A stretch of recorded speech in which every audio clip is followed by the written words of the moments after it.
So today we are at Element 6. So the Sean's S2000, my S2000, and then this is Brian's S2000. So as you can see, F20C AP1. So first off, the plate is very dope. So OEM wing, OEM exhaust. He just bought a Spoon N1. OEM tail lights. Westport TC105Ns. Are these the X's? Yes, these are the X's. So these are different from the TC105 and the regular ones. Those ones are discontinued, I believe. And he's on some RE71Rs. I don't know what his wheel specs are, but we can ask him a little bit. And then in his interior here, super clean interior. The new generation Spoon Sport seat. So it is the carbon Kevlar here in the back. And then he has the seat belt protector too. And then the Spoon Sports wheel. And this piece was switched out to an AP2 bezel from the previous owner, I guess.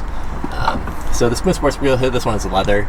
I personally don't prefer this wheel because it's a little too big for me. Because I believe the Spoon is a 340 or 350. Same with the Mugen wheel, which the Mugen wheel used to only come in suede, but now it comes in leather.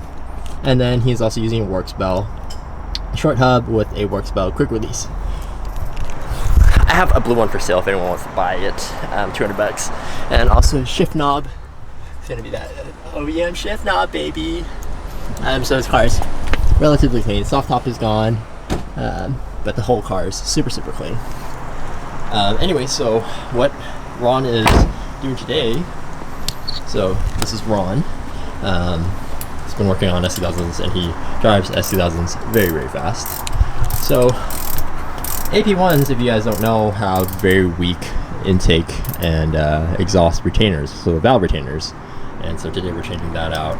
And when you do that, obviously you need a valve adjustment as well. So if you have an AP1, I do highly suggest doing it because that is how I lost a motor. So everything taken out. You guys should get some killer cams, and that's how you get rid of your VTEC, and you're always in VTEC.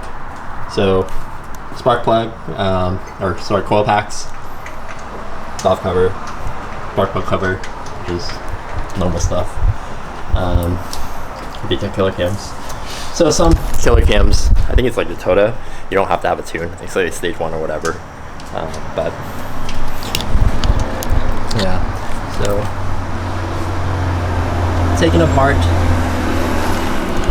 So AP1s, yeah. So my first car, I was an AP1 in 2003, and I had money shifted, and the valves had cracked, and boop, it just dropped in and fucked my motor. So I needed a new motor, which you don't want to do. So if you have an AP1, I highly suggest you to do your valve retainers. It's one of the things, and also be very upkeep, like on the oil. Like make sure the oil is always topped off.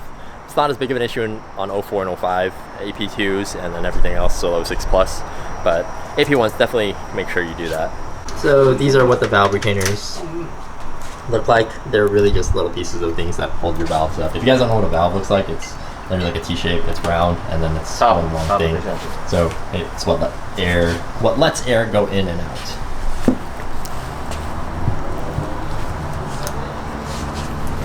And then this is the owner of the car. So Brian, what size are your wheels? What size? Yeah.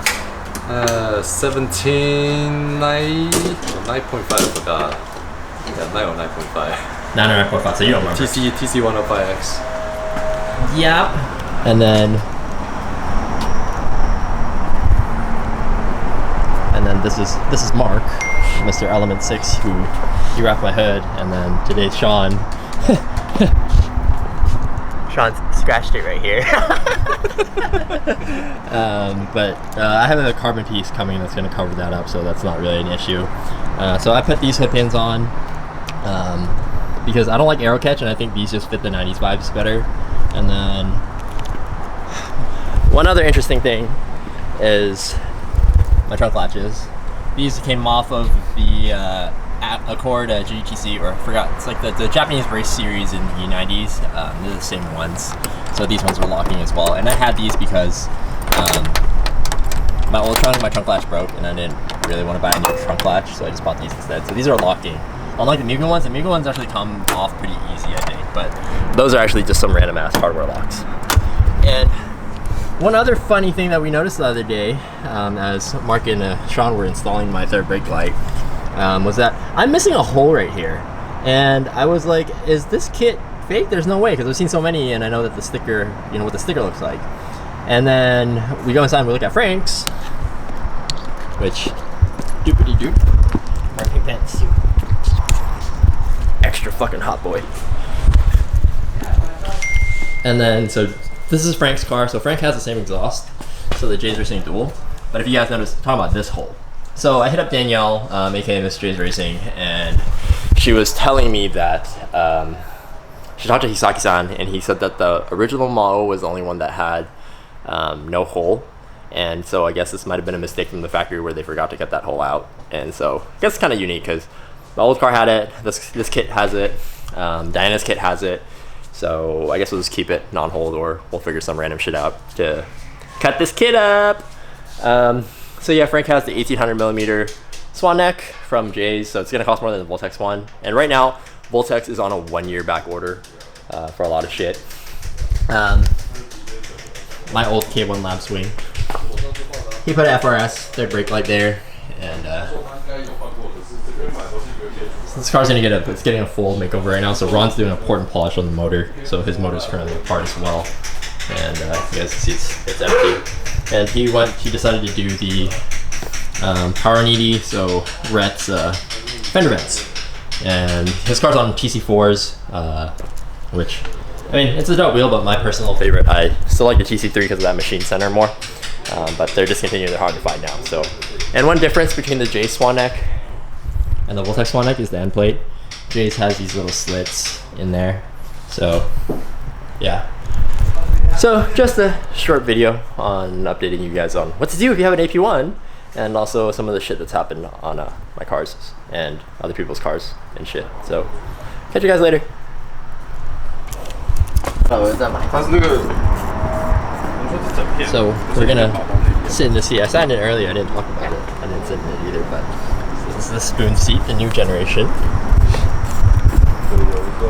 I actually really enjoy. This one's actually really comfortable.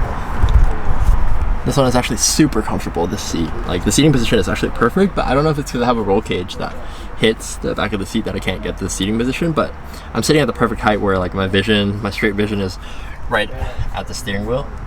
And then it's really comfortable. So if you see a pair of spoon seats, I can vouch that it's pretty comfortable. And I'm about 6'2", 6'3", and I weigh about 150 to 160 pounds. Waist size is like 32, so you can kind of get a gauge on if you fit or not. I feel like there's still a little bit more wiggle room, so maybe up to 34 is okay, but I don't know. And my weight, it varies pretty often, so but yeah. Hope you guys learn some shit from this video, and let me say some fuckboy shit. I don't know. Okay, see you guys on next video. Farewell.